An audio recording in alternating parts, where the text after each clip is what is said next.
നമസ്കാരം. ആവർത്തന പട്ടികയിലെ ആക്ടിനൈഡ് ശ്രേണിയിൽ ഉൾപ്പെടുന്ന ഒരു ലോഹമൂലകമാണ് യുറേനിയം. ഇതിന്റെ അറ്റോമിക് നമ്പർ 92 ആണ്. യു എന്ന അക്ഷരമാണ് ഇതിന്റെ പ്രതീകമായി ഉപയോഗിക്കുന്നത്. ശുദ്ധീകരിച്ച യുറേനിയത്തിന് വെള്ളിയുടെ നിറമാണ്. വിഘടിക്കുമ്പോൾ അതിഭീകരമായ അളവിൽ ഊർജം പുറത്തുവിടുന്നു എന്നതാണ് യുറേനിയത്തിന്റെ പ്രത്യേകത. കേവലം 1 ഗ്രാം യുറേനിയം 235-ന് 4.5 ടൺ കൽക്കരിയിൽ നിന്ന് ലഭിക്കുന്ന അത്രയും ഊർജം പുറത്തുവിടാനാവുമെന്ന് പറയുമ്പോൾ ഇത് മനസ്സിലാവുമല്ലോ. 1789 ജർമ്മൻ രസതന്ത്രജ്ഞനായിരുന്ന ഹെൻറിച്ച് ക്ലാപ്രോത്ത് ആണ് ആദ്യമായി പിച്ച് ബ്ലെൻഡ് എന്ന ധാതുവിൽ നിന്നും യുറേനിയം കണ്ടെത്തിയത്. സൗരയൂഥത്തിലെ 7ാമത്തെ ഗ്രഹമായ യുറാനസിന്റെ പേരിൽ നിന്നും യുറേനിയം എന്ന പേര് ഈ മൂലകത്തിന് നൽകുകയും ചെയ്തു. 1841 ഫ്രഞ്ച് രസതന്ത്രജ്ഞനായിരുന്ന യൂജിൻ മെൽഷർ പീലിയറ്റ് ആദ്യമായി യുറേനിയം ലോഹം വേർതിരിച്ചെടുത്തു.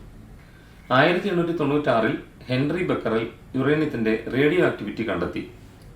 എൻറിക്കോ ഫെർമി അടക്കമുള്ളവരുടെ ഗവേഷണങ്ങളിലൂടെ ഈ ലോഹം താമസിയാതെ ആണവോർജ്ജ മേഖലയിലും അണുബോംബ് വികസനത്തിലും എത്തി.